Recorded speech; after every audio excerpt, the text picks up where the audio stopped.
Light करा light करा ताई हे ताई हे ताई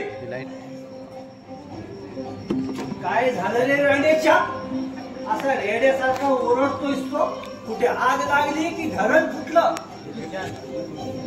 तिच्या मायला वाचा बंद सालं विचित्र कार्ट आहे शिवा देऊ नका बाबासाहेब सांगून ठेवतोय मी आलाच रांडेच्या मला सांगणारा साला स्वतःच घर सोडून दुसऱ्याच्या घरात गोंधळ घालायला येतोय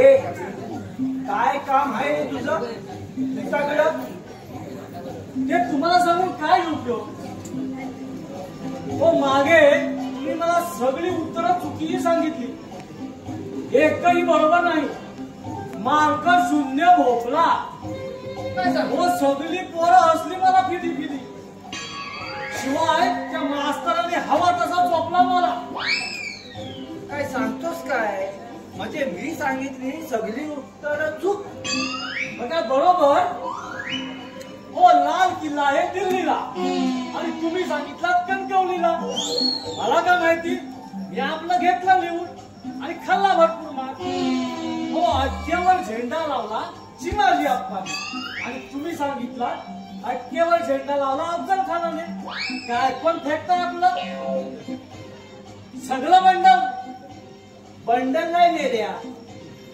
अरे आमची शिक्षण पद्धती वेगळी तुमची शिक्षण पद्धती वेगळी हो बाबा शिक्षण पद्धत बदलली म्हणून इतिहास भूगोल बदलला का कधी काय पण फेकायचं मध्ये झालं अरे चुप रांडेचा झाला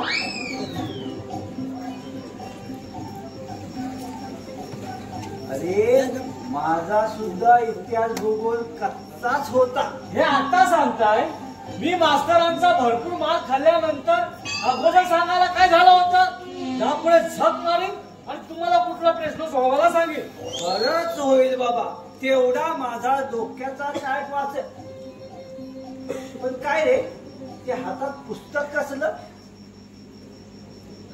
हो हीच तर गंमत आहे बाबा विजयदुर्गवाले अरे सिंधुदुर्गाच्या पण ते गंमत तरी कसली ती सांग बाबांनो आमच्या शाळेत पुढच्या महिन्यात स्नेह संमेलन आहे आणि त्यात मी खंडोजी खोपडेची भूमिका करणार आहे खंडोजीची का खंडोजी खोपडे आणि तू मग अरे खंडोजी खोपडे तुझ्यासारखा काय काढता मडतुकडा होता मग काय गेंड्यासारखा जाळा होता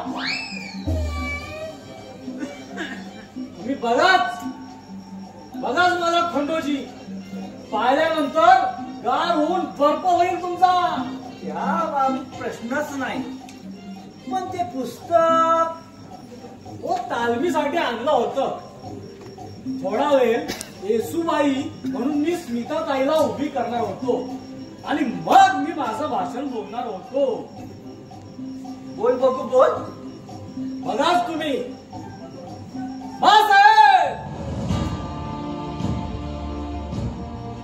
नका नका साहेब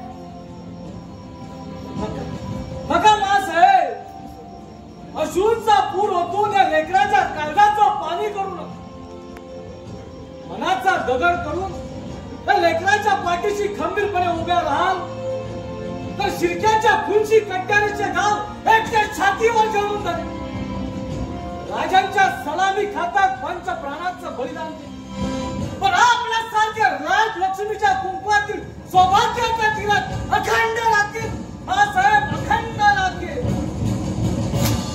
शाबास शाबास बापाचं नाव राखशील पण काय रे तुझा बापूस काय नाटकात काम करतो छे नाटक हा विषय त्यांना मुळात आवडत नसे म्हणजे आवडत असून तसं म्हणावं लागतं कारण आमची आई बाबांना विरोध करते का तर नाटकात काम केल्यानंतर म्हणे नटी पाठीशी लागते काय म्हणतो पण आता मी लहान आहे म्हणून मला आपली संमती दिली म्हणजे झालं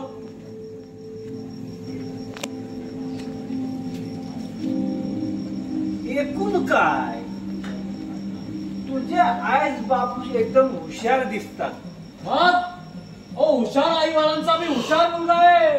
हा फक्त इतिहास भूगोल कच्चा असलेला. तसा कुठेतरी असतो माणूस कच्चा. बाबांनो, मी पुढच्या वर्षी बेवड्याची भूमिका करणार आहे आणि ती भूमिका मी एकदम मस्त वटवणार आहे. कारण तुमची रोज ऍक्टिंग बघतो ना मी आपल्या चालीत. रांडेच्या शेवटी तू माझ्यावर घसरलास. परत जाऊ दे, ती बेवड्याची ऍक्टिंग तरी दाखव बघू. ठीक आहे, बघा बघा तुम्ही माझी ऍक्टिंग. नाटकाचं नाव बेवडा भगत. नाटकाचं नाव बेवडा भगत. प्रमुख भूमिकेत मी अशोक साखरकर. डायरेक्टर बाबासाहेब उर्फ भाऊराव साठा.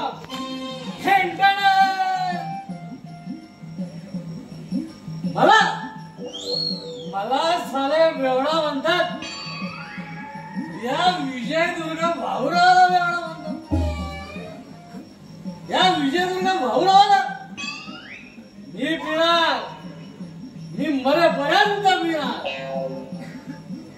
मी मेल्यानंतर माझ्या शरणावर दारू होता आणि उधळी फुलं फक्त दारूतच विजवा. माझ्या 12 येणाऱ्या भटजीला दक्षिणा म्हणून 1.25 बाटली दारू द्या. मी कोणाच्या बापाला घाबरणार नाही. मी पिणार. मला धडू पण नका. मी पडणार नाही. मी या माझ्या 2 पायावर खंबीरपणे उभा आहे. खंबीरपणे उभा आहे. अरे लग्नाची साल्या तू माझी टिंगल करतो. साल्या माझी नक्कल करून माझी रेवडी उडवतो. थांब साल्या, मी तुझं नाटकच बाहेर काढतो. तुझी बघतो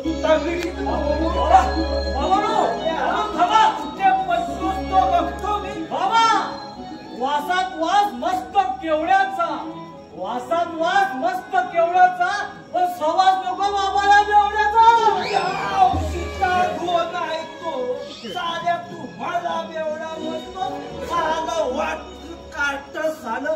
तू माझ्या हातात जर भेट नाही साल्या तुझी तंगडी मोडून टाकली ना तर नावच सांगणार नाही. भाऊराव साठर म्हणून. साला वासात वास बेवड्याचा. बेवड्याचा का केवड्याचा रांडेचा काय म्हणतो ते मला कदाचित नाही. जरा बाहेर ये इकडे.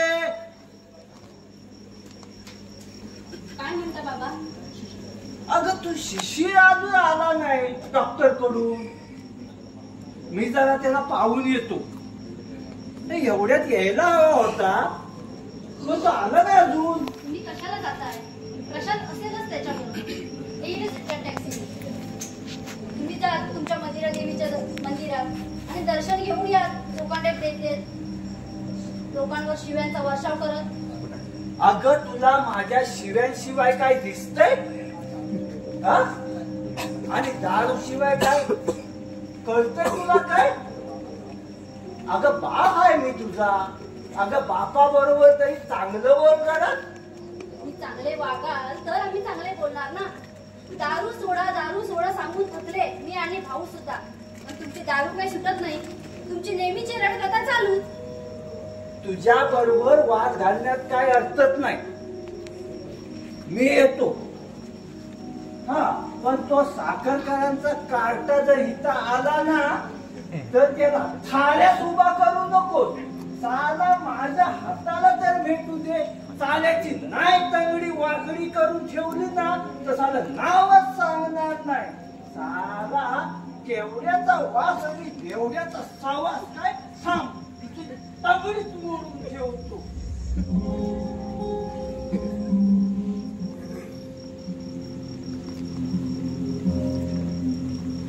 आज जवळ 3 महिने झाले. काय करावं तेच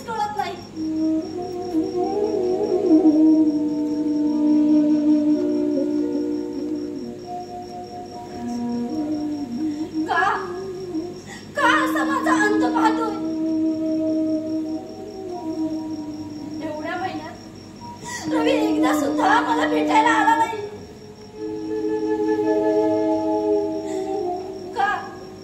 का माझा अंत पाहतोय? नाहीतर मीच दुर्दैवी. नवऱ्याचा आधार नष्ट होत चाललाय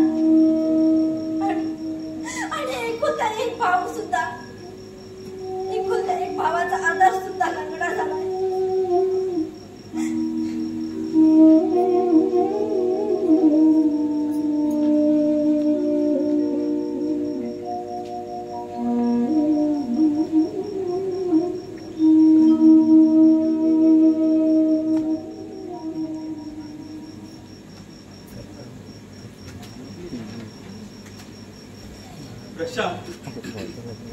तेव्हा हा असा प्रकार आहे.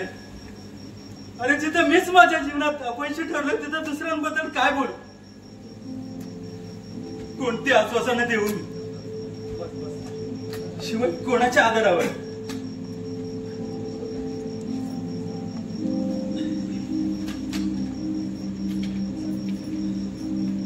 शिशिर, तू सांगेल सर नक्की ऐकेल तो.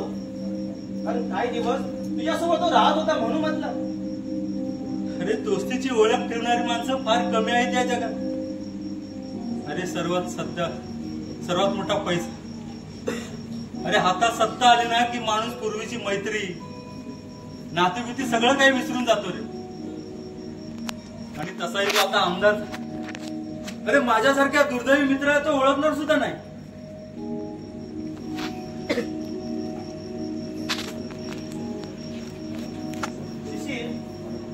मला फक्त तू 20,000 दे. कारण रूम मालक रूम नावं करायला 20 लाख मागतोय.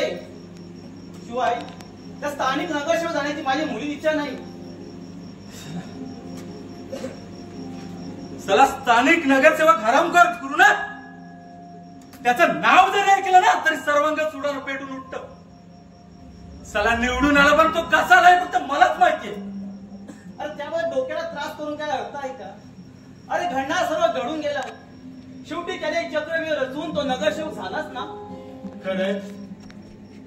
अरे आता तो नगरसेवक झालाय, नंतर तो आमदार, नंतर कदाचित खासदार सुद्धा. अरे दुनिया दिवसेंदिवस रंग बदलत चाललंय रे. सत्य मातीवर होत आहे आणि असत्य मानाने मिळवू लागलंय. या स्वार्थी मतलबी दुनियेत असं नसतं तर माझं असं झालंच नसतं रे. तू असा निराश होऊ नको मित्रा. अरे तुझ्यावर कोसळल्या संकटाची मला पूर्ण कल्पना आहे आणि यातून देखील काहीतरी मार्ग निघेलच. चारी बाजूने हैराण झालं रे मी.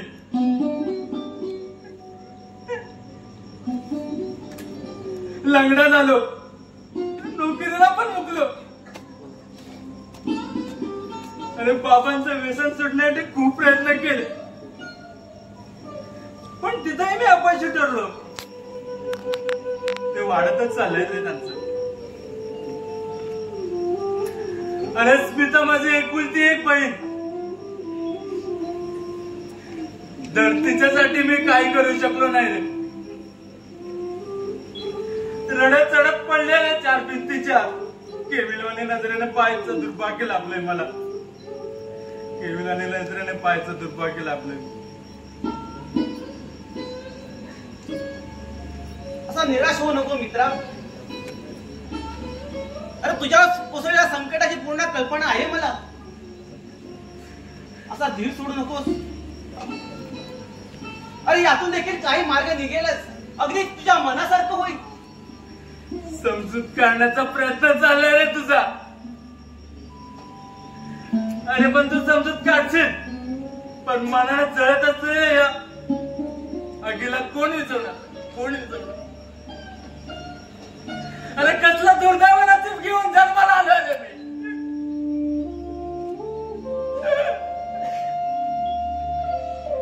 जिथं तिथं फक्त अपयश, निराशा, हार.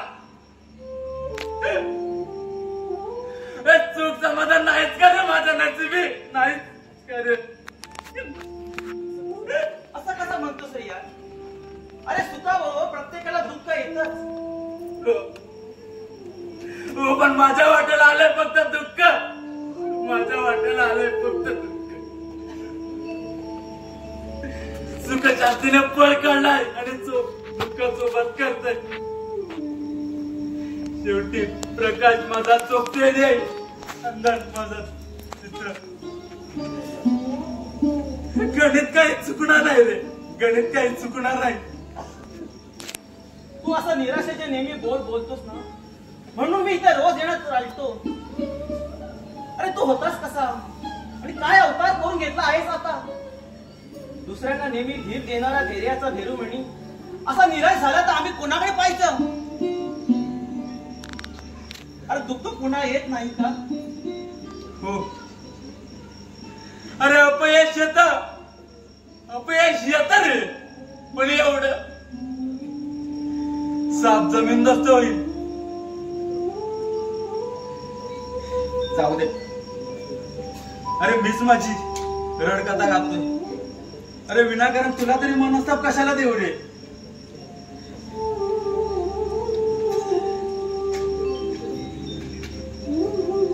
प्रशांत, तुझ्या बहिणीचं लग्न किती तारखेला आहे रे. अरे पुढच्या महिन्यात 17 मेला. मग नवरा मुलगा कुठे राहतो. नोकरी वगैरे चांगली आहे ना त्याची. बोरवले राहतो. एका ठाण्याच्या कंपनीत कामाला आहे. आणि हो, त्याच्या घरातील माणसं सुद्धा फार चांगले आहेत. अरे एकूण काय, अरे तुझी बहीण सुखी झाली, अरे तिचं भावी आयुष्य सुखी समाधानाचं जाईल. पण प्रशांत, तुझ्या बहिणीची लग्नपत्रिका आहे ना, आपल्या सगळ्या मित्रांना द्यायला विसरू नको सर. त्या निमित्ताने त्याने भेट होईल आपल्या जुन्या मित्रांची. काय हो, अगदी सगळ्या मित्रांना देणार, शिवाय कोण नाराज व्हायला नको. अगदी बरोबर. पण काय रे प्रश्न, अरे हुंडा किती घेतला तुझ्या होणाऱ्या बिवण्याने. हुंडा छे छे. अरे हुंडा विरोधी घरी नाही येते. आणि हो, अगदी हॉल होणाऱ्या सर्व भाड्याच्या खर्चासहित ते स्वतः खर्च करणार आहे. बघ आता बोल. अरे खरंच भाग्यवान आहे रे तुझी बहीण. अरे असं भाग्य सगळ्याच मुलींच्या नशिबात नसतं रे. हो सुशील, प्रत्येक जण तेच म्हणतो. आमच्या कुंदाने खूप नशीब काढलंय. कुंदा एकदम खुश आनंदी आहे रे. अरे एकूण काय, तर तुमची कुंदा सुखी झाली, तू एका मोठ्या जबाबदारी मोकळा झाला. पण काय रे प्रशांत, तू कधी लग्न करणार. अरे ती बिचारी पूजा सावंत कधीपासून थांबले तुझ्यासाठी. मग तेव्हा घे लवकर उठून बांग डोक्याला भाषण का. कधीपर्यंत तिला शिस्तात ठेवणार आहे. माझी चेष्टा कर. अरे तुला तसा अधिकार आहे. करणार. आमच्या कुंदाचं लग्न झाल्यावर मी सुद्धा लग्न करणार. तेच म्हणतोय मी, लग्न हे वेळच्या वेळी झालेलंच बरं. काय हा, आता हे तू मला सांग. आणि हो बरं, तू केव्हा कधी लग्न करणार आहे. लग्न, माझं लग्न. अरे माझ्यासारख्या लंगड्या बेरोजगार मुलाची कोणती मुलगी लग्न करणार सांग. अरे आता यापुढचं जीवन आहे ना, असंच लंगड्या जीवन जगत राहायचंय. तुमचं सुख होतं. अरे आलाच परत मूलपदावर. अरे तिथे लंगड्या लुल्या माणसांची लग्न होतात, तिथे तुझी काय बात रे. अरे मी स्वतः बघतो तुझ्या डेटची मुलगी, मग तर झालं ना. अरे डरो मत मेरे दोस्त. ये दुनिया झुकती है लेकिन झुकाने वाला चाहिए. शिशिर, आता यापुढे आपल्या दोघांची लग्न एकाच मंडपात असा निर्धार करून जातोय मी, बरं का. आणि हो शिशिर, तू या बाबतीत आता माघार घेऊ नकोस. मग तर झालं. चल येतो मी. हा चल येतो.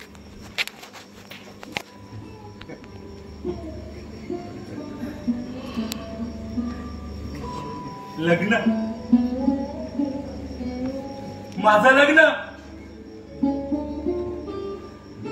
अरे माझं लग्न पाहिलं कुणी.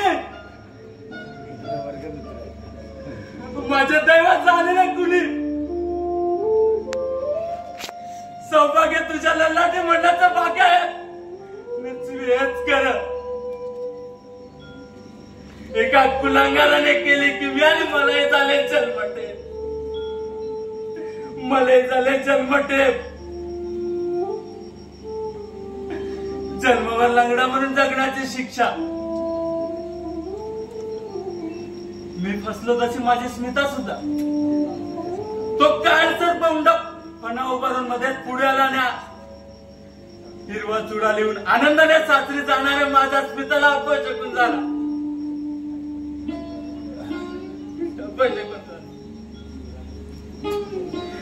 तिणगी उडालेली तिचा संसार उद्ध्वस्त झाला. रक्ताची नाती रक्तात जगण्याची वेळ झाली. माझ्या ललाटऱ्याच्यात काय लिहिलंय तर मी त्यालाच माहिती रे.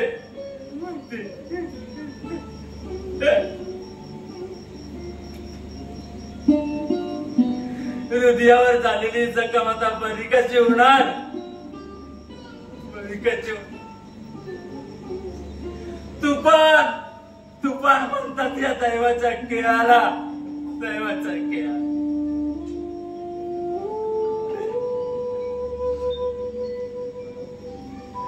एवढ्याच बाळा जोजोरे म्हणून गीत गाणारी माझी स्मिता हळवे आणि बेसूर गीत गायला लागले.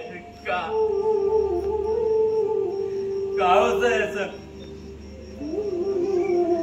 दैवाचं पराई पिसा कुणासारखं का माझा पाठला करतय?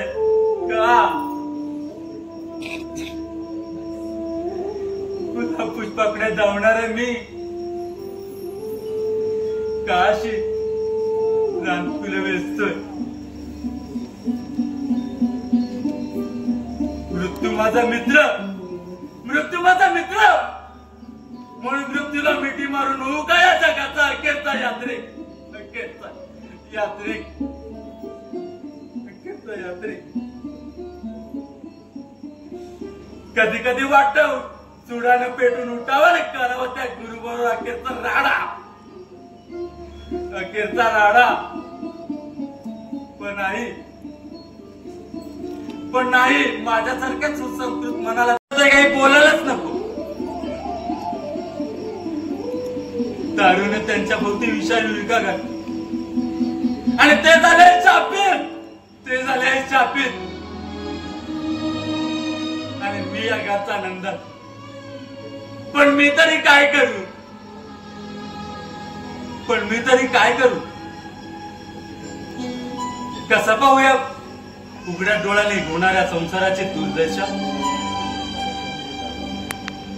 माझा जन्मदाता अखेर त्याचा दारूनेच त्याचा अंत होणार, दारूने. आणि तेव्हा त्यांना साक्षात्कार होणार. हो, तेव्हा त्यांना साक्षात्कार होणार.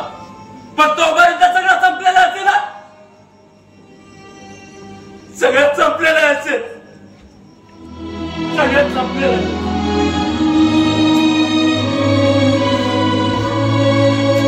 सगळं संपलेलं असेल. भाऊ काय म्हणाले डॉक्टर? स्मिता ते काय म्हणणार? अगं यापुढे असं जगायचंय या काठीच्या आधारावर. अगं पायाच्या शिरा तुटल्या, वाचलं हेच नशीब. स्मिता अगं हे लंगडे जीवन जगण्यापेक्षा मेलो असतं ना तो फार बरं झालं असतं ग. भाऊ भाऊ भाऊ असं आपण नको बोलूच रे. तुझा केवढा मोठा आधार आहे तुझ्या या बहिणीला. त्या परमेश्वराने माझा एकुलता एक भाऊ मला परत मिळवून दिला ना, यातच मी समाधानी आहे. अगं हो, पण तुला त्याचा काही उपयोग होतोय का? अगं भाऊ असून सुद्धा तुझ्यासाठी काहीच करू शकत नाही. हेच अंतरीचं तीव्र दुःख आहे का? अगं माझी बहीण जिवंत असून सुद्धा मेलेली पाहायचं दुर्भाग्य लाभलं मला. झालं त्याला आता कुणाचा इलाज आहे का? पण भाऊ त्या देवाला आपली परीक्षा पाहायची असेल ना तर पाहू दे बिचाऱ्याला. कसला देव घेऊन बसलीस? अगं सध्या देवाचा सुद्धा दगड झालाय ग. आणि महत्व आलंय ते फक्त पैशाला आणि सत्तेला.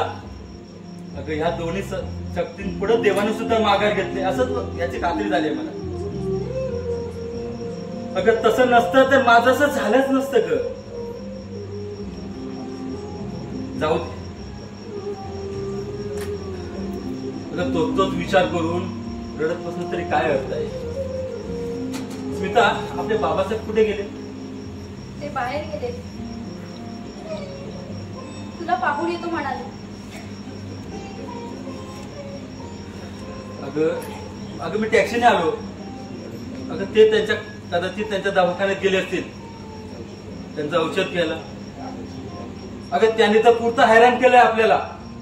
अगं ही बॅग एकदा गावी जाते ना तर फार बरं झालं असं. अगं पण त्यांना थांबवायचं नाहीस का तू? भाऊ, ती सांगून कुणाचं ऐकतात का कधी? जिथे तुझं ऐकत नाही तिथे माझं तरी काय ऐकणार ते? बरं. अगं आज रवी नाही होत आपल्याकडे. प्रशांत जाऊन बोलला होता तसं आला होता का? नाही. ज्यांना भेटतो त्यांना हेच सांगतो, पण येत काय नाही. मी त्याच्याबद्दल आता विचार करायचा सोडून दिलाय. जास्त विनवणी केली की माणूस जास्तच भाव खातो. आणि आता अशी लाचारी मी सहन करणार नाही आणि मला ते जमणारही नाही.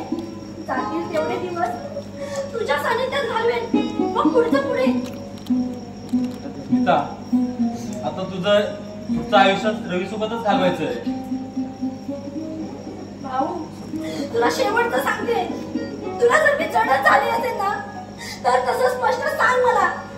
मी हे घर सुद्धा सोडून जायला तयार आहे. मग पुढे काय व्हायचं असेल ना ते होईल. स्मिता,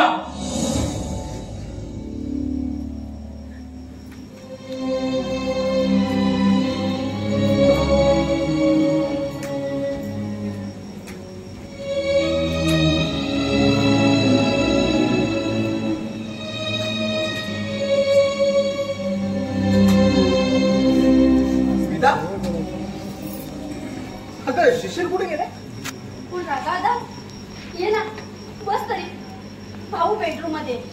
बोलावू का त्याला? अगं नको, राहू दे. करू दे त्याला आश्रा. पण आज मला तुझ्या बरोबर बोलायचंय. माझ्या बरोबर? आणि काय बोलायचं तुला दादा? अगं घाबरू नकोस ग वेळी. भाऊ बहिणीजवळ दुसरं काय बोलणार? पवित्र मायेचे, प्रेम दुःखाचे 2 शब्द. मग बोलणार ना तू माझ्याशी? अगं भावाजवळ बोलायला बहिणीला एवढा संकोच का वाटावा? तसं नाही रे दादा. तू कधी माझ्याशी बोलला नाहीस ना, आणि आज अचानक बोलायचं म्हणतोय म्हणून जरा भीती वाटते. संकोच मुळीच नाही. अगं कारणाशिवाय कुणाशी बोलायला मला आवडत नाही. पण आज मला आहे ना तुझ्याशी बोलावं लागेल. त्याशिवाय मला वस्तुस्थिती कशी कळणार? कसली वस्तुस्थिती? काय म्हणायचंय तुला दादा? अगं मला काहीच म्हणायचं नाहीये, पण आज तुझ्या तोंडून ऐकायचंय आणि खूप काही करायचंय भावाच्या नात्याने. म्हणजे काय करणार आहेस तू? अगं तुला वाटतंय ना तसं मुळीच करणार नाहीये मी. अगदी योग्य तेच करणार आहे मी. तेव्हा बोल, तुझा प्रेमविवाह झाला होता ना ग? हो. रवी आणि मी एकाच कॉलेजात शिकत होतो. तिथेच मी रवीच्या प्रेमात पडले आणि सगळ्यांच्या सहमतीने आम्ही लग्न केलं. मग सासरी का जातेस? अगं कितीतरी महिने बघतोय तू इथेच आहेस. असं का? अगं भांडण झालंय का तुझं नवऱ्यासोबत? भांडण मुलीच नाही. मग तो इथं का येत नाही आणि तू तिकडे का जात नाहीयेस?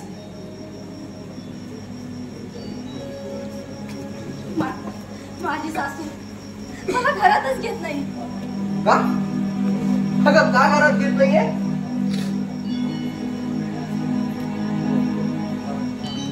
मला वाटतं आमच्या भाऊने याबद्दल तुला काही सगळं सांगितलं असेल. अगं त्यानं केव्हाच सांगितलंय मला, पण आज प्रत्यक्ष मला तुझ्या तोंडून ऐकायचंय. तुझी सासू तुला का घरात घेत नाहीये? तिला आमच्याकडून 10 लाख रुपये हुंडा हवाय आणि तो दिल्याशिवाय ती मला घरातच घेणार नाही. अगं मग तुझ्या त्या प्रेमाच्या थापा मारणाऱ्या नवऱ्याने स्वतःच्या आईला विरोध नाही केला?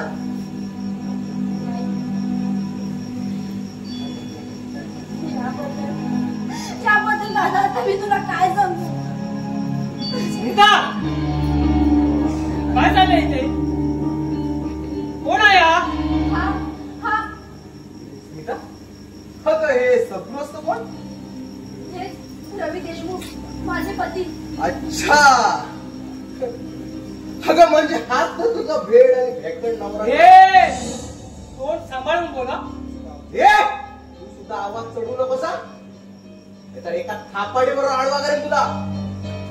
प्रताप, तू विचारलेल्या प्रश्नाची उत्तर देतो हा मी राकेश सूर्यवंशी, या स्मिताचा मानलेला भाऊ.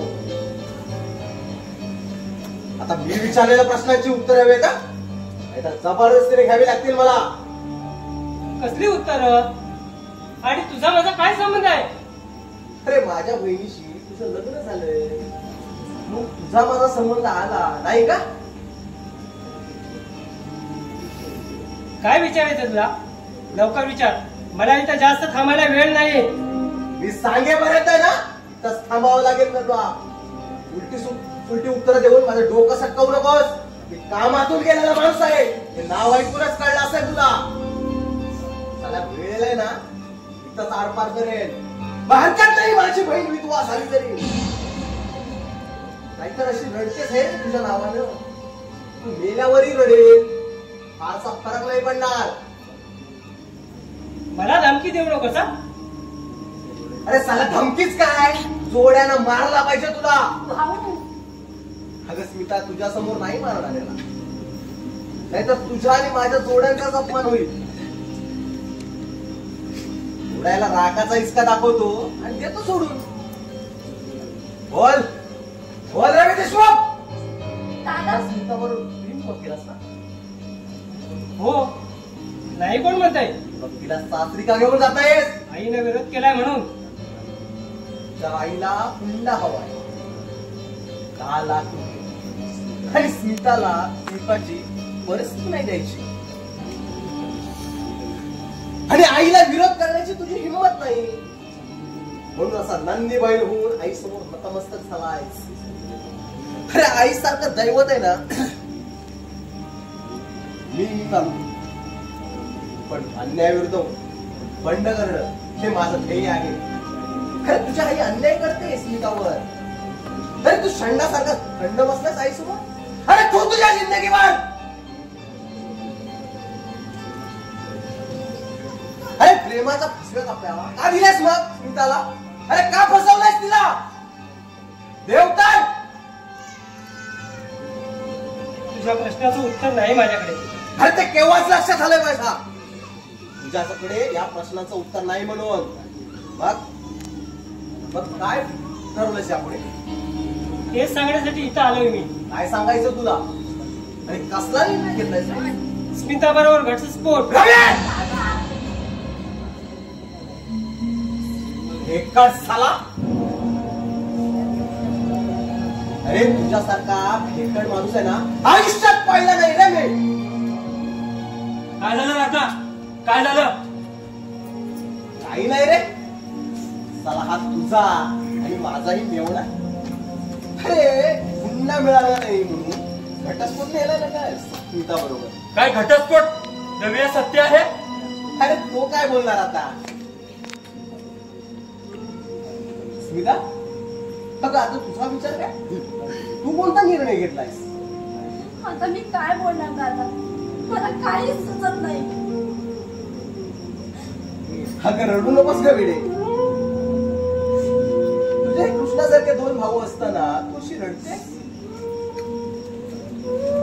अगं मी आताच तुझ्या सासूला 10 लाख रुपये देऊन आलो आणि तुला बोलवलंय. आणि बोलली माझ्या सुनबाईला मला बघायचंय. जा भेटून ये तुझ्या सासूला.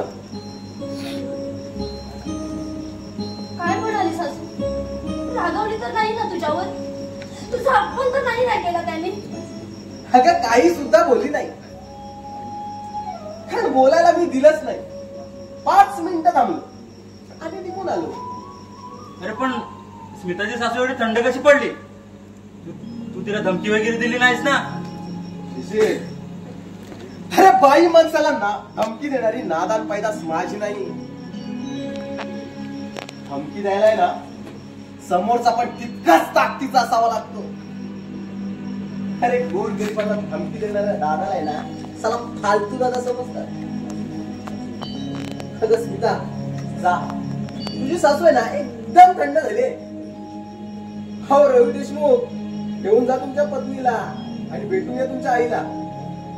जा स्मिता. अगं भेटून ये, उद्या मी तुला स्वतः सासरी सोडायला येईन. जा. भाऊ येते, दादा येते. जा.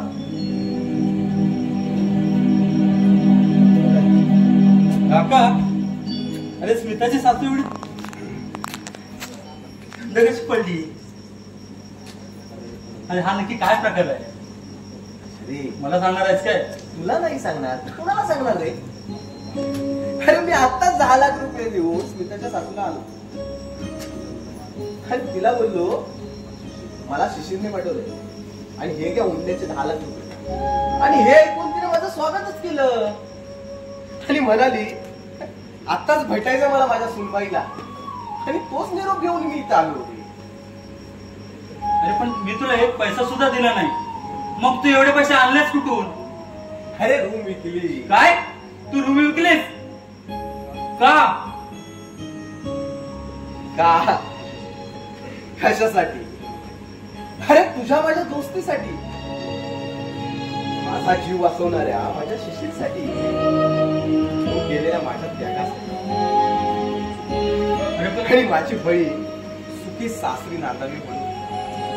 अरे पण रूम विकून तू यापुढे? अरे मी तर मस्त कलंद आहे. अरे आपलं काय घेऊन बसलास यार? अरे वेळेला असला 10 रूम एका दिवसात उभ्या करेल. अरे शीर सलामत, तो पगडी 50 कसं कराय ना? आता काय बोलू? अरे तुझा हा अपूर्व त्याग पाहून मला शरम वाटायला लागले. साप चूक. अरे खरा त्याग आहे ना तू केलास माझ्यासाठी. अरे स्वतःचा जीव धोक्यात घालून तू माझे प्राण वाचवलेस. अरे त्या त्यागापुढे हा त्याग काहीच नाहीये. अरे आपण पैशाला किंमत देत नाही, याराच्या यारीला आपण जीवाच्या पलीकडे जपतो. तसं खरं ना? आता काय बोलणार? अरे माझं भाग्य मोठं म्हणून तुझ्यासारखा दिलदार मित्र मिळाला मला. अरे मी दिल्लानी राहू दे रे बाजूला, पण मला बरेच दिवस एक प्रश्न सतावतो. अरे तुझ्यावर तो कुणी हल्ला, कुणी गेला आणि कोण होता तो गद्दार?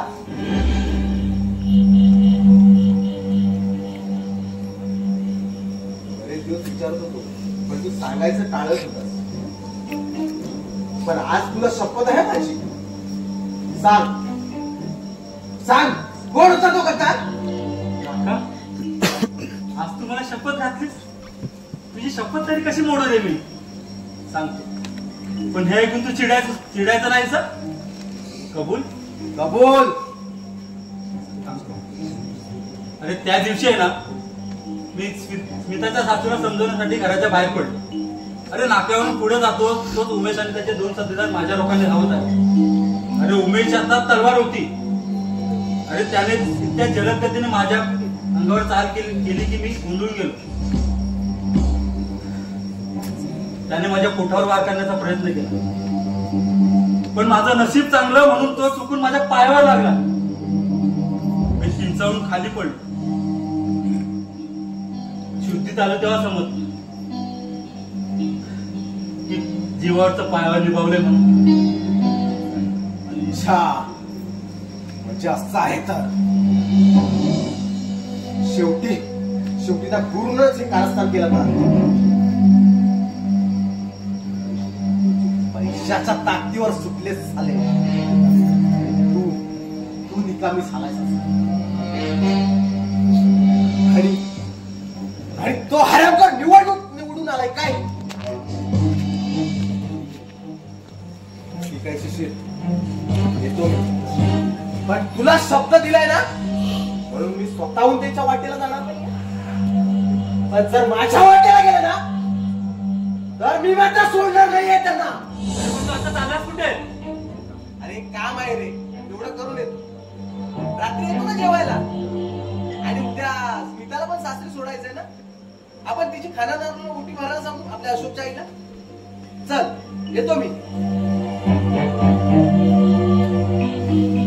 खरंच राखासारखा मित्र मिळायला फार भाग्य भाग्यला. परमेश्वरा, अरे माझ्या राखाला उदंड आयुष्य दे आणि तो सुखी समाधानी राहावा हे अंतिम इच्छा. राखासारखा मित्र लाभला. भाग्यवान मी या जगती. अखंड तेवत राहावं तुझ्याने माझ्या दोस्तीची ज्योती. तुझ्याने माझ्या दोस्तीची ज्योती. तुझ्याने माझ्या दोस्तीची ज्योती.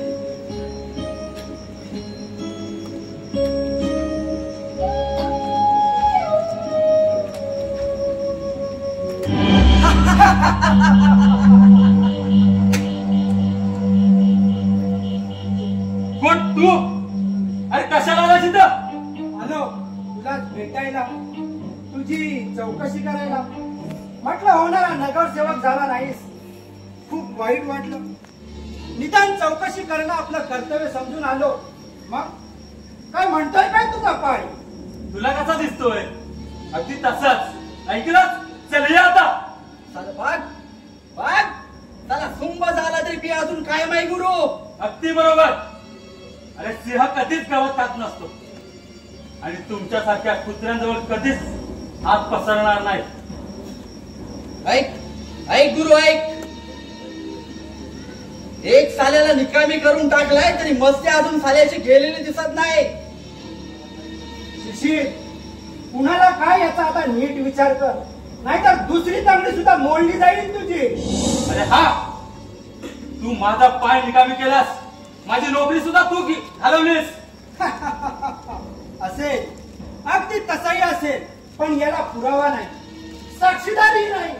अरे म्हणून तर हा उमेश आज कोर्टात निर्दोष सुटला.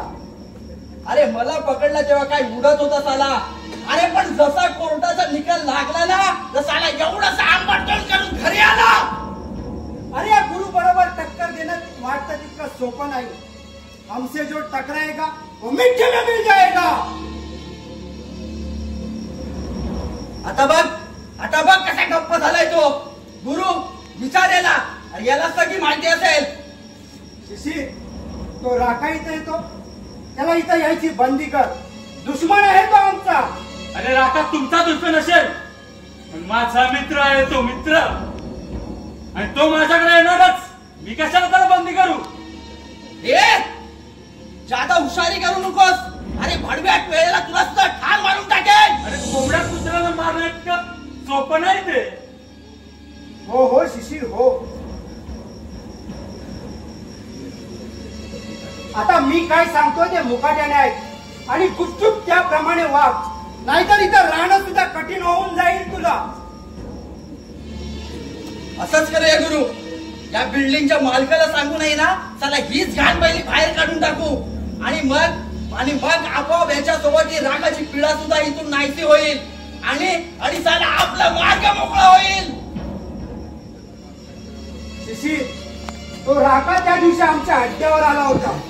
माझी सगळी पोरं त्याला बघून धंदा टाकून पळून गेली. त्या दिवसापासून मी आणि उमेश त्याला शोधतो आहोत. तो राखा इथं येतो याची बातमी लागली आहे मला. त्यावेळी राखाला सांग, स्वतःचा जीव प्यारा असेल ना तर चालतो इथून. साला स्वतःच्या रूमवर सुद्धा भेटलं नाही. ती रूम सुद्धा विकली म्हणतात कुणाला तरी. अरे जाऊन जाणार कुठे? एरिया बाहेर गेला तर कायमचा वाचला, नाहीतर कायमचा पोचवतो भडव्याला. साला दादा झालाय काय? पकडूनच दिला असता साल्याला, पण सुटून आल्यावर पुन्हा राळे करेल म्हणून कायमचा पोचवायचा भडव्याला. असा डोळे वाटाडून पाहू नको भडव्या माझ्याकडे. अरे साल्या वेळेला डोळे काढून हातावर देईन. अरे या एरियामध्ये आमची सत्ता चालते. आम्ही सांगू तसाच झालं पाहिजे आणि साला आम्हाला विरोध करणारा शेवटी खतम झाला पाहिजे. नीट विचार कर शिशी आणि गुपचूप त्याप्रमाणे वाग, नाहीतर आमचं ठरलेलं आहे त्याच्या बरोबर तुझाही कपाळ मोक्ष. त्याच्या जीवावर तू उड्या काढून आमचं काही वाकडं होणार नाही. अरे त्यावेळी होता असेल तो इथला रुस्तम, पण आता हा गुरु इथला बादशाह आहे, बादशाह. माझ्या एका इशारावर इथली सूत्र ती बिंगो ढालत असतात हे तुला सुद्धा चांगलंच माहित आहे. शिशील, इशारा दिलाय शेवटचा. चल उमेश, आपल्या पोरांना सावध करून ठेव. तो राका दिसेल तिथं मनावर ठार मारा त्याला. पुढे काय होईल ते मी पाहून घेईन. चल शिशीर, तो राका आला तर सांग. अरे हिम्मत असेल तर या गुरु समोर ये म्हणून. चला दादा झालाय काय. चल उमेश.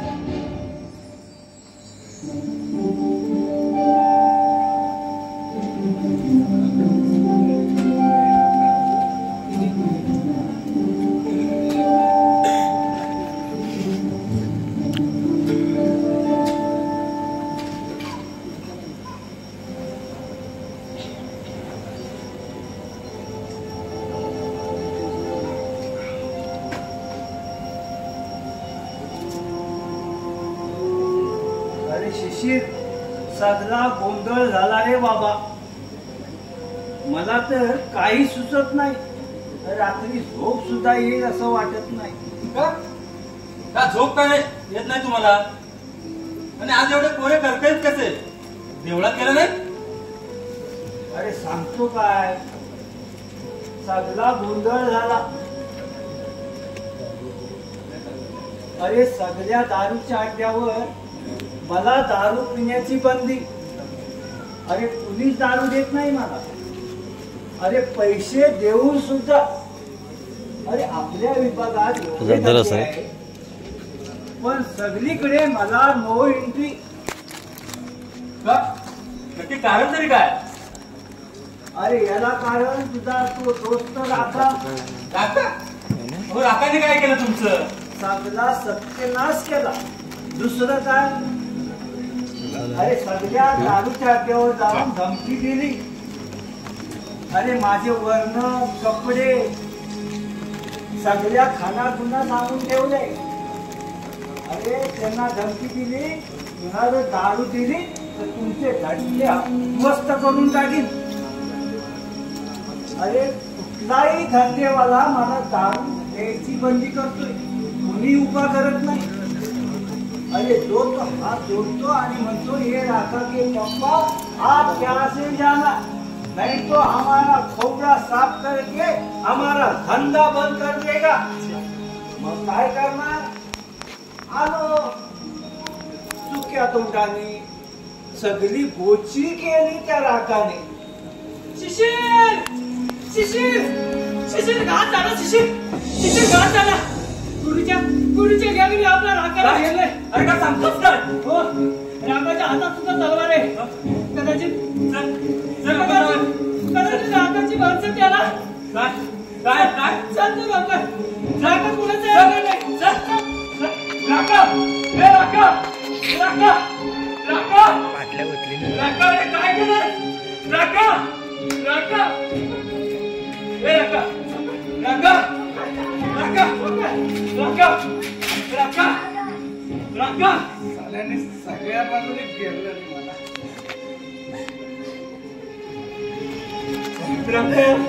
जीव एक वडवेला हात मारून तलवार हस्तगत केली. आणि गुरु आणि उमेश सपासप वार गेले. साले जागच्या जागी मेले. पण तेवढ्यात त्यांच्या साथीदाराला माझ्या आणि पोटात वार केले रे.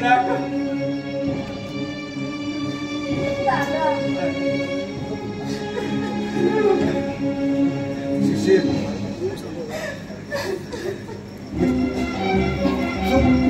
थोड्या वेळात सोबती रे.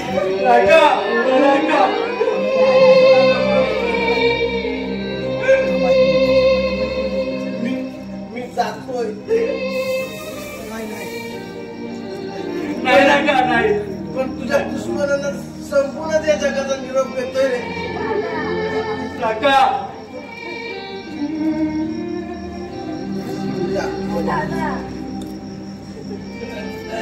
अगर रडू नकोस का वेळे. तुझा भाऊ आहे ना तुला दादा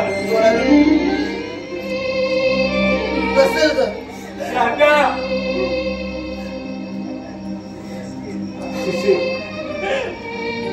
तुझ्या पावलांवर पाऊल ठेवून जीवन बदलायचं दादा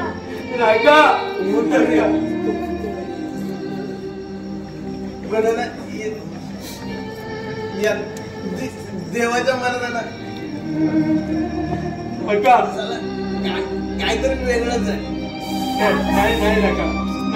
काही नाही होणार तुला तसं झालं रे.